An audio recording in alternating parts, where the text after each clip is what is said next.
ओम शांति। आज 20 अक्टूबर 2025। आज के श्री महावाक्यों में हमारे परमपिता परमात्मा शिव कहते हैं, मीठे बच्चे, बाबा आए हैं तुम्हें बहुत रुचि से पढ़ाने। बाबा आए हैं तुम्हें बहुत रुचि से पढ़ाने, तुम भी रुचि से पढ़ो। नशा रहे हमको पढ़ाने वाला स्वयं भगवान है। प्रश्न, तुम ब्रह्मा कुमार कुमारियों का उद्देश्य व शुद्ध भावना कौन सी है? उत्तर, तुम्हारा उद्देश्य है कल्प 5000 वर्ष पहले की तरह फिर से श्रीमत पर विश्व में सुख और शांति का राज्य स्थापन करना। तुम्हारी शुद्ध भावना है कि श्रीमत पर हम सारे विश्व की सद्गति करेंगे। तुम नशे से कहते हो हम सबको सद्गति देने वाले हैं। तुम्हें बाप से पीस प्राइज मिलती है। नरकवासी से स्वर्गवासी बनना ही प्राइज लेना है। ओम शांति। स्टूडेंट जब पढ़ते हैं तो खुशी से पढ़ते हैं। टीचर भी बहुत खुशी से रुचि से पढ़ाते हैं। रूहानी बच्चे ये जानते हैं कि बेहद का बाप जो टीचर भी है हमको बहुत रुचि से पढ़ाते हैं। उस पढ़ाई में तो बाप अलग होता है, टीचर अलग होता है। जो पढ़ाते हैं कोई कोई का बाप ही टीचर होता है। जो पढ़ाते हैं तो बहुत रुचि से पढ़ते हैं, क्योंकि फिर भी ब्लड कनेक्शन होता है ना। अपना समझकर बहुत रुचि से पढ़ाते हैं। ये बाप तुम्हें कितना रुचि से पढ़ाते होंगे तो बच्चों को भी कितना रुचि से पढ़ना चाहिए। डायरेक्ट बाप पढ़ाते हैं और ये एक ही बार आकर पढ़ाते हैं। बच्चों को रुचि बहुत चाहिए। बाबा भगवान हमको पढ़ाते हैं और हर बात अच्छी रीति समझाते रहते हैं। कोई कोई बच्चों को पढ़ते पढ़ते विचार आते हैं, ये क्या है? ड्रामा में ये आवागमन का चक्र है, परंतु ये नाटक रचा ही क्यों? इससे क्या फ़ायदा? बस सिर्फ ऐसे चक्र ही लगाते रहेंगे। इससे तो छूट जाए तो अच्छा है। जब देखते हैं ये तो 84 का चक्र लगाते ही रहना है, तो ऐसे ऐसे ख्यालात आते हैं, भगवान ने ऐसा खेल क्यों रचा है जो आवागमन के चक्र से छूट ही नहीं सकते। इससे तो मोक्ष मिल जाए। ऐसे ऐसे ख्यालात कई बच्चों को आते हैं। इस आवागमन से दुख सुख से छूट जाएं। बाप कहते हैं ये कभी हो नहीं सकता। मोक्ष पाने के लिए कोशिश करना ही वेस्ट हो जाता है। बाबा ने समझाया है, एक भी आत्मा पाठ से छूट नहीं सकती। आत्मा में अविनाशी पाठ भरा हुआ है। वह है ही अनादि अविनाशी, बिल्कुल एक्यूरेट एक्टर्स हैं। एक भी कम ज़्यादा नहीं हो सकते। तुम बच्चों को सारी नॉलेज है। इस ड्रामा के पाठ से कोई छूट नहीं सकता, ना कोई मोक्ष पा सकता है। सब धर्म वालों को नंबरवार आना ही है। बाबा समझाते हैं ये बना बनाया अविनाशी ड्रामा है। तुम भी कहते हो बाबा आप जान गए कैसे हम 84 का चक्र लगाते हैं। ये भी समझते हो पहले पहले जो आते होंगे वह 84 जन्म लेते होंगे। पीछे आने वालों के जरूर कम जन्म होंगे। यहाँ तो पुरुषार्थ करने का है। पुरानी दुनिया से नई दुनिया जरूर बननी है। बाबा हर एक बात बार बार समझाते रहते हैं, क्योंकि नए नए बच्चे आते रहते हैं। उनको आगे की पढ़ाई कौन पढ़ाए? तो बाप नए नए को देख फिर पुराने पॉइंट्स ही रिपीट करते हैं। तुम्हारी बुद्धि में सारी नॉलेज है। जानते हो शुरू से लेकर कैसे हम पाठ बजाते आए हैं। तुम यथार्थ रीति जानते हो कैसे नंबरवार आते हैं, कितने जन्म लेते हैं। इस समय ही बाप आकर ज्ञान की बातें सुनाते हैं। सतयुग से तो है ही प्रारब्ध, ये इस समय तुमको ही समझाया जाता है। गीता में भी शुरू में फिर पिछाड़ी में ये बातें आती हैं। मन मना भव पढ़ाया जाता है स्टेटस पाने के लिए। तुम राजा बनने के लिए अब पुरुषार्थ करते हो, और धर्म वालों का तो समझाया और धर्म वालों को तो समझाया है कि वे नंबरदार आते हैं। धर्म स्थापक के पिछाड़ी सबको आना पड़ता है। राजाई की बात नहीं, एक ही गीता शास्त्र है जिसकी बहुत महिमा है। भारत में ही बाप आकर सुनाते हैं और सबकी सद्गति करते हैं। वह धर्म स्थापक जो आते हैं वो जब मरते हैं तो बड़े बड़े तीर्थ बना देते हैं। वास्तव में सबका तीर्थ ये भारत ही है, जहाँ बेहद का बाप आते हैं। बाप ने भारत में ही आकर सर्व की सद्गति की है। बाप कहते हैं, मुझे लिबरेटर गाइड कहते हो ना, हम तुमको इस पुरानी दुनिया, दुख की दुनिया से लिबरेट कर शांति धाम सुख धाम में ले जाते हैं। बच्चे जानते हैं बाबा हमें शांति धाम सुख धाम ले जाएंगे, बाकी सब शांति धाम जाएंगे। दुख से बाप आकर लिबरेट करते हैं। उनका जन्म मरण तो है नहीं, बाप आया फिर चला जाएगा। उनके लिए ऐसे थोड़ी ही कहेंगे कि मर गया, जैसे शिवानंद के लिए कहेंगे शरीर छोड़ दिया, फिर क्रियाक्रम करते हैं। ये बाप चला जाएगा तो इनका क्रियाक्रम सेरेमनी आदि कुछ भी नहीं करनी होती। उनके लिए तो आने का भी नहीं पता पड़ता। क्रियाक्रम आदि की तो बात ही नहीं है। और सब मनुष्यों का क्रियाक्रम करते हैं।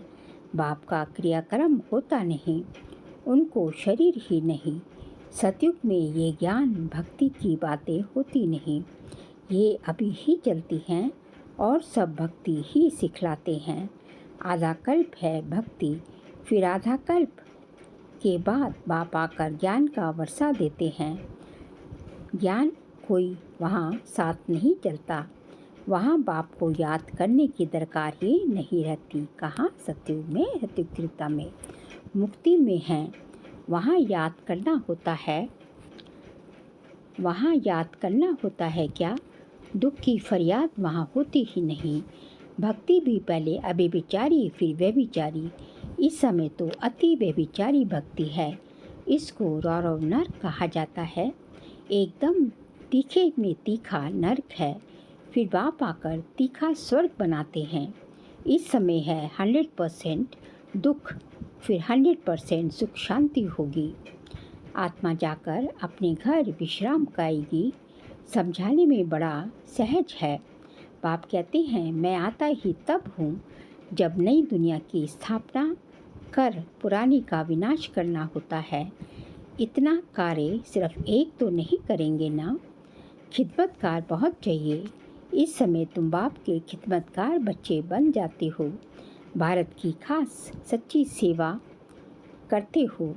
सच्चा बाप सच्ची सेवा सिखलाते हैं। अपना भी, भारत का भी और विश्व का भी कल्याण करते हो तो कितना रुचि से करना चाहिए। बाबा कितनी रुचि से सर्व की सद्गति करते हैं। अभी भी सर्व की सद्गति होनी है जरूर। ये है शुद्ध अहंकार, शुद्ध भावना। तुम सच्ची सच्ची सेवा करते हो, परंतु गुप्त आत्मा करती है शरीर द्वारा। तुमसे बहुत पूछते हैं, बीके का उद्देश्य क्या है? बोलो, बीके का उद्देश्य है विश्व में सतयुगी सुख शांति का स्वराज्य स्थापन करना। हम हर 5000 वर्ष बाद श्रीमत पर विश्व में शांति स्थापन कर विश्व शांति की प्राइज लेते हैं। यथा राजा रानी तथा प्रजा प्राइज लेती है। नरकवासी से स्वर्गवासी बनना कम प्राइज है क्या? वह पीस प्राइज लेकर खुश होते जाते हैं, मिलता कुछ भी नहीं। सच्ची सच्ची प्राइज तो अभी हम बाप से ले रहे हैं, विश्व की बादशाही की। कहते हैं ना, भारत हमारा ऊंच देश है। कितनी महिमा करते हैं, सब समझते हैं हम भारत के मालिक हैं, परंतु मालिक हैं कहाँ? अभी तुम बच्चे बाबा की श्रीमत से राज्य स्थापन करते हो। हथियार पवार तो कुछ नहीं, देवी गुण धारण करते हैं, इसलिए तुम्हारा ही गायन पूजन है। इसलिए तुम्हारा ही गायन पूजन है। अम्बा की देखो कितनी पूजा होती है, परंतु अम्बा कौन है, ब्राह्मण है व देवता, ये भी पता नहीं। अम्बा, काली, दुर्गा, सरस्वती आदि ऐसे बहुत नाम हैं। यहाँ भी नीचे अम्बा का छोटा सा मंदिर है। अम्बा को बहुत भुजाएं दे देते हैं, ऐसे तो है नहीं। इसको कहा जाता है ब्लाइंड फेथ। क्राइस्ट, बुद्ध आदि आए, उन्होंने अपना अपना धर्म स्थापन किया, तिथि तारीख सब बताए हैं। वहाँ ब्लाइंड फेथ की तो बात ही नहीं। यहाँ भारतवासियों को कुछ पता नहीं है हमारा धर्म कब और किसने स्थापन किया, इसलिए कहा जाता है ब्लाइंड फेथ। अभी तुम पुजारी हो, फिर पूज्य बनते हो। तुम्हारी आत्मा भी पूज्य तो शरीर भी पूज्य बनता है। तुम्हारी आत्मा की भी पूजा होती है, फिर देवता बनते हो तो भी पूजा होती है। बाप तो है ही निराकार, वह सदैव पूज्य है, वह कभी पुजारी नहीं बनते। तुम बच्चों के लिए कहा जाता है आप ही पूज्य, आप ही पुजारी।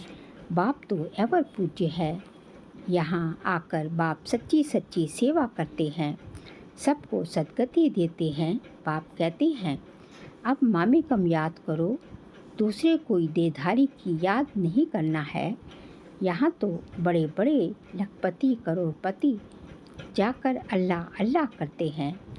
कितनी अंधश्रद्धा है। बाप ने तुमको हम सो हम का भी अर्थ समझाया है। ये तो कह देते शिवो हम, आत्मा सो परमात्मा। अब बाप ने करेक्ट कर बताया है। अब जज करो, भक्ति मार्ग में राइट सुना या हम राइट बताते हैं। हम सो का अर्थ बहुत लंबा चौड़ा है। हम सो ब्राह्मण, देवता, क्षत्रिय, वैश्य, शूद्र, फिर हम सो ब्राह्मण। अब हम सो का अर्थ कौन सा राइट है? हम आत्मा चक्र में ऐसे आते हैं। विराट रूप का चित्र भी है। इसमें टोटी ब्राह्मण और बाप को दिखाया नहीं है। देवताएं कहाँ से आए, पैदा कहाँ से हुए? कलयुग में तो है शूद्र वर्ण। सतयुग में फर्स्ट से देवता वर्ण कैसे हुआ, कुछ भी समझते नहीं। भक्ति मार्ग में मनुष्य कितना फंसे पड़ जाते हैं। कोई ने ग्रंथ पढ़ लिया, सब ख्याल आया, मंदिर बना लिया, बस ग्रंथ बैठ सुनाएंगे। बहुत मनुष्य आ जाते हैं, बहुत फॉलोअर्स बन जाते हैं, फ़ायदा तो कुछ भी नहीं होता। बहुत दुकान निकल जाती हैं। अब ये सब दुकान ख़त्म हो जाएंगी। ये दुकानदारी सारी भक्ति मार्ग की है। इसमें बहुत धन कमाते हैं। सन्यासी कहते हैं हम ब्रह्म योगी, तत्व योगी हैं। जैसे भारतवासी वास्तव में हैं देवी देवता धर्म के, परंतु हिंदू धर्म कह देते हैं। वैसे ब्रह्म तो तत्व है जहाँ आत्माएं रहती हैं। उन्होंने फिर ब्रह्म ज्ञानी तत्वज्ञानी नाम रख दिया है, नहीं तो ब्रह्म तत्व है रहने का स्थान। तो बाप समझाते हैं कितनी भारी भूल कर दी है। ये सब है भ्रम, मैं आकर सब भ्रम दूर कर देता हूँ। भक्ति मार्ग में कहते हैं हे प्रभु तेरी गति, हे प्रभु तेरी गतिमत न्यारी है, गति तो कोई कर ना सके मरे, गति तो कोई कर ना सके, मतें तो अनेकानेक की मिलती हैं। यहाँ की मत कितनी कमाल कर देती है, सारे विश्व को चेंज कर देती है। अभी तुम बच्चों की बुद्धि में है इतने सब धर्म कैसे आते हैं, फिर आत्माएं कैसे अपने अपने सेक्शन में जाकर रहती हैं। ये सब ड्रामा में नूंद है। ये भी बच्चे जानते हैं दिव्य दृष्टि दाता एक बाप ही है। बाबा को कहा ये दिव्य दृष्टि की चाबी हमको दे दो तो हम कोई को साक्षात्कार करा देंगे। बोला नहीं ये बाबा, ये चाबी किसको मिल नहीं सकती। उनके एवज में तुमको फिर विश्व की बादशाही देता हूँ। मैं नहीं लेता हूँ, मेरा ही पाठ है साक्षात्कार कराने का। साक्षात्कार होने से कितना खुश हो जाते हैं, मिलता कुछ भी नहीं। ऐसे नहीं कि साक्षात्कार से कोई निरोगी बन जाएगा या धन मिल जाता है, नहीं। मीरा को साक्षात्कार हुआ, परंतु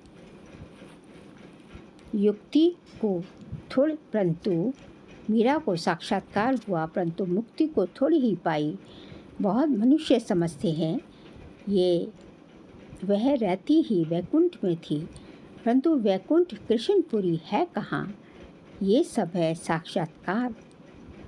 बाप बैठ सब बातें समझाते हैं। इनको भी पहले विष्णु का साक्षात्कार हुआ तो बहुत खुश हो गया। वह भी जब देखा कि मैं महाराजा बनता हूँ, विनाश भी देखा, फिर राजाई भी देखी, तब निश्चय बैठा, ओहो मैं तो विश्व का मालिक बनता हूँ। बाबा की प्रवेशता हो गई। बस बाबा ये सब आप ले लो, हमको तो विश्व की बादशाही चाहिए। तुम भी ये सौदा करने आए हो ना। तो जो ज्ञान उठाते हैं उनकी फिर भक्ति छूट जाती है। अच्छा मीठे मीठे सिकल दे बच्चों प्रति माता पिता बाप दादा का याद प्यार और गुड मॉर्निंग। रूहानी बाप की रूहानी बच्चों को नमस्ते। हम रूहानी बच्चों की रूहानी बाप दादा को नमस्ते नमस्ते, गुड मॉर्निंग। शुक्रिया बाबा, शुक्रिया। सार के लिए पहुँचे। देवी गुण धारण कर श्रीमत पर भारत की सच्ची सेवा करनी है।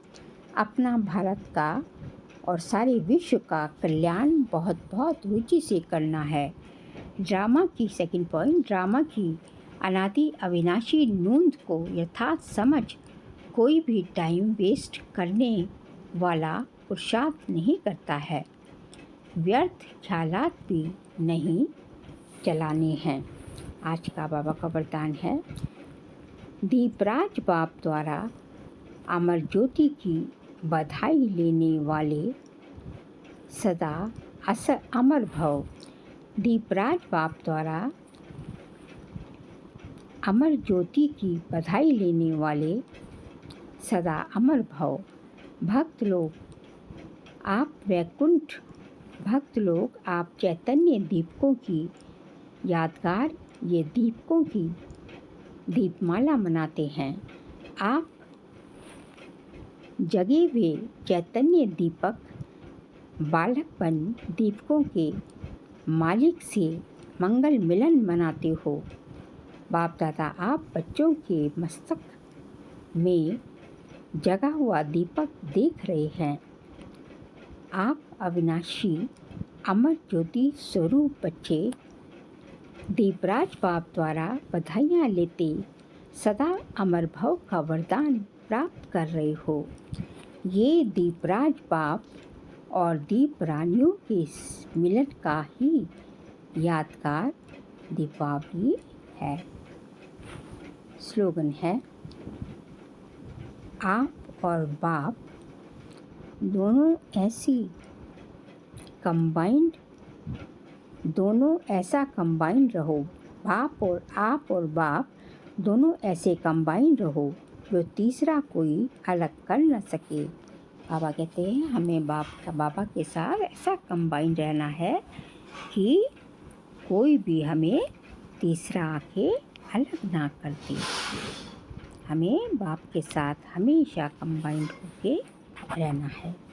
फिर जो है आज का जो है अव्यक्त इशारे का जो है अक्टूबर मास का सब्जेक्ट है, स्वयं और सर्व के प्रति मनसा द्वारा योग की शक्तियों का प्रयोग करो। आज का पॉइंट है परमात्म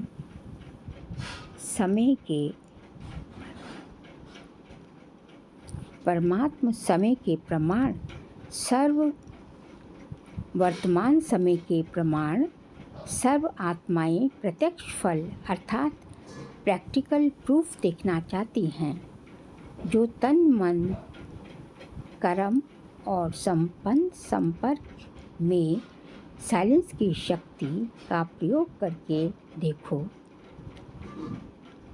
शांति की शक्ति से आपका संकल्प वॉइसलेस से भी तेज किसी भी आत्मा प्रति पहुंच सकता है। किससे? शांति की शक्ति से। इस शक्ति का विशेष यंत्र है शुभ संकल्प।